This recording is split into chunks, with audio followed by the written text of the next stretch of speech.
Hey guys, Misery here, back with another CZM video. And in today's video, we're going to be doing a tier list for the half anniversary selector on Ego Manifestations. I've been getting a ton of requests and you guys have been asking what dupes are the best for these standard characters, so here the video is. In this video, of course, I'm joined with my friend Gordon. He was in the partner and the character selector tier list. In this video, we're just going to be going over the ones that we think are important. If the ego is not in this video, like, we didn't include any E1s because most E1s, are insignificant. So if there's a specific ego that you're looking for and it's not on here, then we probably didn't think it was important enough to be in the video. So for a lot of these dupes on these characters, they're not necessarily terrific for save data content because our decks are so refined and so streamlined. However, these quality of life changes do matter for chaos. So like, let's say you're farming for decks, having E2 or E6 Calipe makes it so that you are building your decks in half the time. And not just for save data, but upcoming we have a game mode called Sortie, which is all about chaos runs. So these quality of life changes that make your character more consistent actually matter a lot in Sortie. We don't know what Sortie's like yet, but I'm going to assume that it's going to be basically like chaos runs, but much harder. So if we mention a character's dupe is good in chaos, you can just assume that we're also talking about Sortie. So we are starting off for the dupes for the E2s. So here in S tier, we have Renoa. The reason why Renoa's E2 is so good is because what Renoa's E2 actually does, for every 4 Dirge Bullet cards created, you create 1 Dirge Bullet finale card. The reason this E2 is good is because it increases the damage of Dirge Bullets by 25%, because every 4 bullets you go from 4 hits to 5 hits. And basically what a Dirge Bullet finale card is kind of like a buffed up version of just like a regular Dirge Bullet. So basically think of it as like an upgraded Dirge Bullet. Not only does this Dirge Bullet do more damage, but it actually hits an extra time too compared to a regular Dirge Bullet. Also, another reason why this E2 is good is because there is no cap on this. You can do this as many times as like you possibly can in a turn. And as we know, Renoa creates so many Dirge Bullets, so you're going to be creating a lot of Dirge Bullet finale cards with this E2. It's a pretty big damage increase overall for her damage output. So Luke's E2 is really good, but only if you have Janet, because the E2 helps you get to Janet's first activation much quicker. In save data content, it doesn't really matter that much because you can always guarantee making 20 bullets per turn, but in chaos runs where your decks are less refined, 1 rapid fire is enough to fully proc Janet, which is very, very, very strong. I wouldn't really consider getting Luke's E2 unless you are also picking Janet from the partner selector. Yeah, even though Luke's E2 is only S tier with Janet, we thought it was okay to place it here because, everybody's getting a free 5-star partner selector. So if you really want to invest in Luke, you can just easily get Janet from the selector. And if you saw our partner tier list video, Janet is actually one of the best partners from the selector to choose value-wise. But Luke's E2, this effect only activates once per turn. So it's not like Renoa's where it can activate, infinite times. This is just once per turn. And yeah, those are the S tiers for the E2s. Onto the B tiers, there were no A tiers. So basically what E2 Veronica does is that, each time an ally uses a targeting attack card, not any AoE card, a targeting one, it will apply this debuff to the target, and that debuff takes more ballista damage. But also when you activate ballista on Veronica, you can target which enemy that you want to hit. So really this is only ideal in AoE content or,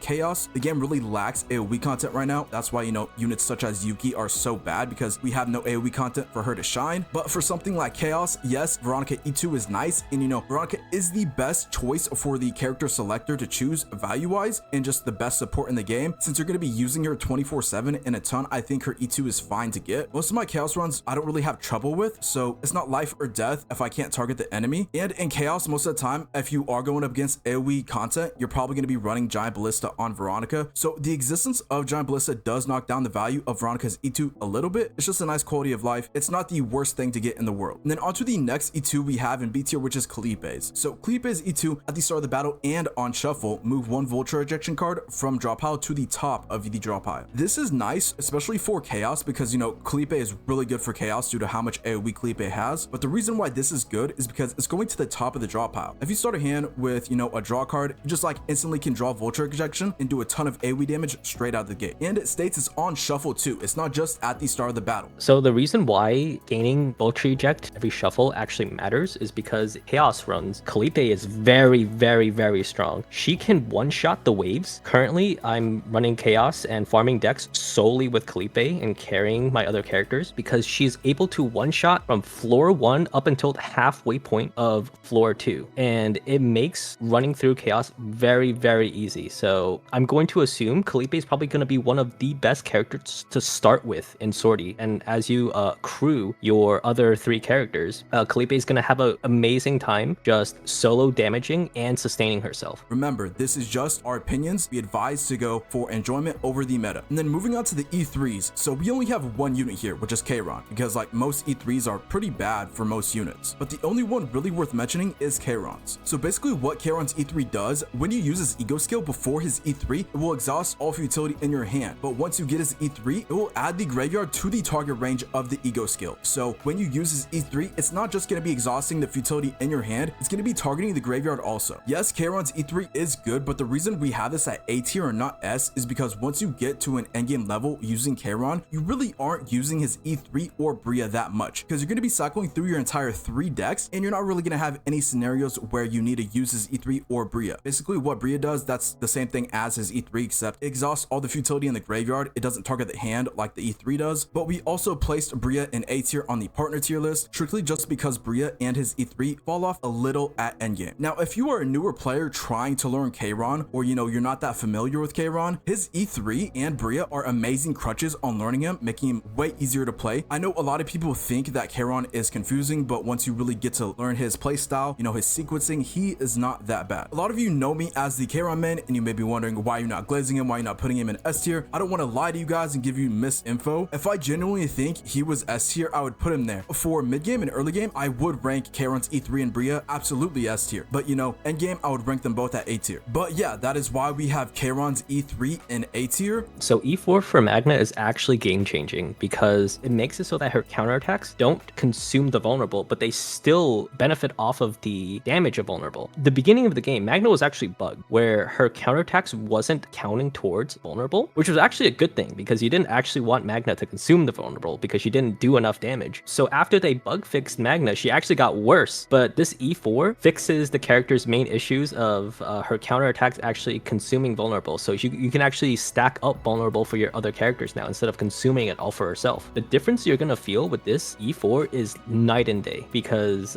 vulnerable isn't really that impactful on Magna. She doesn't really do a lot of damage. She does decent damage, especially with the counterattack buffs that are coming up, but you'd rather use your vulnerable on 9, right? Like 9's numbers are bigger than Magna's. You don't actually want your counterattacks that are doing like 150 to 300 multiplier. You'd rather use it on something much bigger. This E4 turns her into a much better vulnerable bot. So the E4 for Rin is actually another game-changing dupe. So it's not because this E4 makes her easier to play, right? Like obviously it does make her easier to play. It makes her easier to play in chaos runs as well because you can actually gain the Black Mist stance with any card, right? But the reason why this is so impactful, especially for save data content, is because Rin has extreme team building requirements. The fact that you can't use attacks on other characters means a lot because one of the best characters in this game is Cassius, and Cassius Devil Dice 2 morale is an attack. So Rin is unable to be paired with Cassius until you have her E4, and having Cassius be able to buff Rin is actually a huge deal. There isn't many characters that can buff Rin in a consistent way.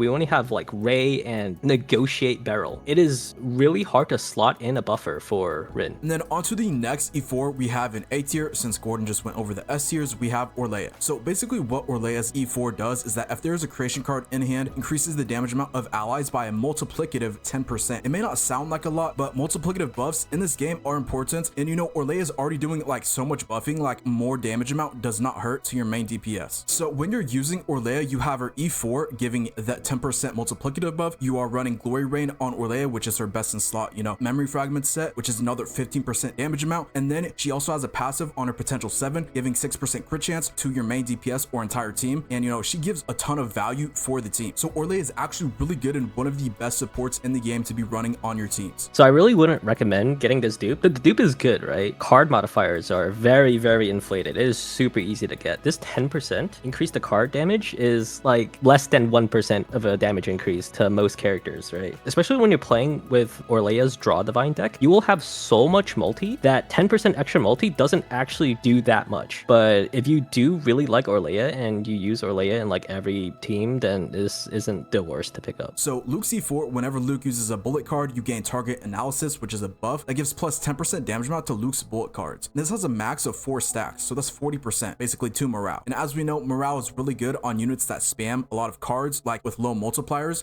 should specify that because, you know, Haru spams a lot of cards like 15 anchor shots per turn, but you still want multi on her and not morale because her multipliers are so high. But, you know, like for no multiplier cards, like Luke has all these bullets, you know, you want a ton of morale, which is why it's very recommended to run a morale bot on, you know, like Diana, Luke, Renoa. So this E4, this extra 2 morale is not like the worst thing, but like would I recommend using a selector on it? Probably not. You know, like Gordon said, for Orlea, if you do love Luke, you know, by all means go ahead. Like this gets you closer to his E6, which is E6 is really good. So yeah. So Renoa's E4, similar to Luke's E4, it's just extra damage. It's fairly easy to do. All you have to do is discard 4 bullets. 40% multi is quite impressive because Renoa's dirge bullet damage actually scales quite high in base damage, especially if you have a potential 7 max. So obviously you don't need this. It's just a flat damage buff. It's you know, we put it in B tier for a reason. It's good. It's really nice to have, but you know, we already have so many card modifiers that it really isn't that meaningful of a damage increase. But you know, in chaos runs where you don't actually have enough card buffs to over represent it, it's a very, very high damage increase for chaos specifically. And save data content, this really doesn't matter. So Hugo's E4, same as Luke and Renoa, you know, up to 40% damage. All you have to do is trigger commence the hunt 4 times. You know, you're triggering commence the hunt like probably like 16 times a turn. So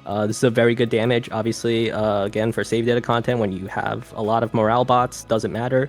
For chaos though, terrific damage increase. Yeah, Hugo is actually really popular, and a lot of people are going to be selecting him from their selectors, whether it be like the character selector or, you know, a lot of people are also getting Tina for Hugo off of the partner selector. Hugo seems to be like one of the best options to pick, as we stated in our character tier list video. So even though most of his dupes are insignificant, until like E4, he still is a really good unit. And then moving on to the final section for this video, we have the E6s. So starting off with Kalipe's E6. So what Kalipe's E6 does is that at the start of the battle, 2 Silver Veil and plus 100% Silver Veil damage. So what Silver Veil does is that it's that icon under Kalipe in the top left, and once you get 3 of those, it does pretty good AoE damage. So you're starting off 2/3 of the way there for AoE damage, plus you have Vulture Ejection, which also gives 1 Silver Veil, and Vulture Ejection also does AoE. So use Vulture Ejection, that's AoE itself, but you know, that's giving you the 3rd Silver Veil you need to proc that extra AoE damage. So that's why Kalipe is so good at E6 for chaos and, you know, potentially Sortie coming up, because like Gordon said, his E6 Kalipe blitzes through chaos. He saves so much time farming decks, and he can one-shot like AoE waves all the way up until halfway to floor 2. Any AoE type of damage is super valuable in chaos or, you know, potentially Sortie. The E6 pairs perfectly with the E2 because you get 1 Silver Veil from the Vulture Eject and then 2 from here, so you immediately proc Silver Veil, right? But this also increases Silver Veil's damage by 100%. So it starts off at 300 and this one increases it by 100. So this is a 33% increase to your Silver Veil. This is so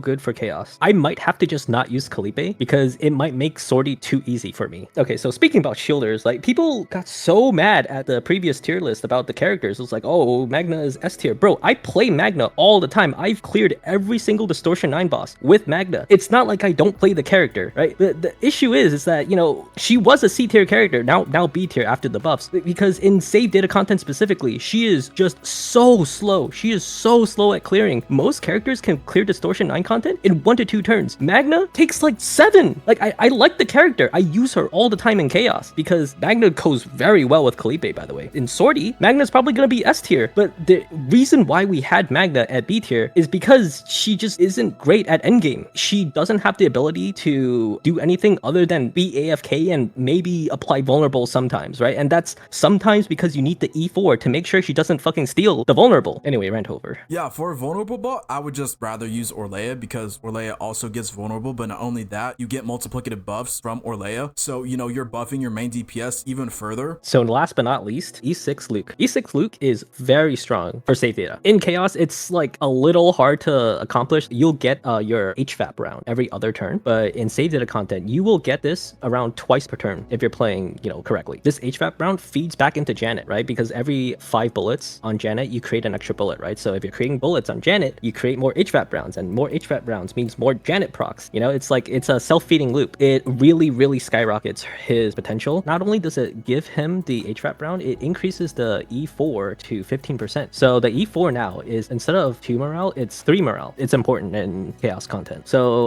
Luke's E6, good for both save data and chaos content. Very high value dupe. You know, some bosses just hard count at Luke. So some of the chaos bosses, such as the one in Swamp of Judgment, you actually get punished for hitting it too often. You actually have to slow down and make sure you don't hit it as often, because when when you hit it too often, it phases. You don't want it to phase. The third phase of that boss will one-shot you. So, you know, I wouldn't really consider going all in on Luke unless you're Filthy Whale, but if you're a whale, I don't know why you would be watching this video. And yeah, those are the dupes that we think are most important and maybe worth using your selector on that you're getting from the half anniversary. Keep in mind, this is just our opinions. This is what we think the best value is for the selector. We're not telling you how to specifically play the game. Do what you want, do as you please. I suggest having enjoyment in this game over, you know, the meta. Technically, there really is no right way to play this game. Yes, you can be more optimal, but like this game is just so complex. There's so many things to take into account. This game is all about learning, testing, experimenting, doing what you want, building the decks you want. Of course, you're gonna have those min-maxers like me and Gordon. Ideally, we want to play optimal at endgame, but you don't have to play that way if that's not your playstyle. And yeah, that's gonna be the video. I hope this video was informative. You guys have been showing a ton of support upon the last 2 selector videos for the partner and the character. I really appreciate it. If you enjoy this one too, let me know down below what you guys are gonna do with your selectors, if you're gonna get a new character. And yeah, I hope me and Gordon, you know, help influence you on what to do. But I hope you guys take care, peace, and be safe until the next one.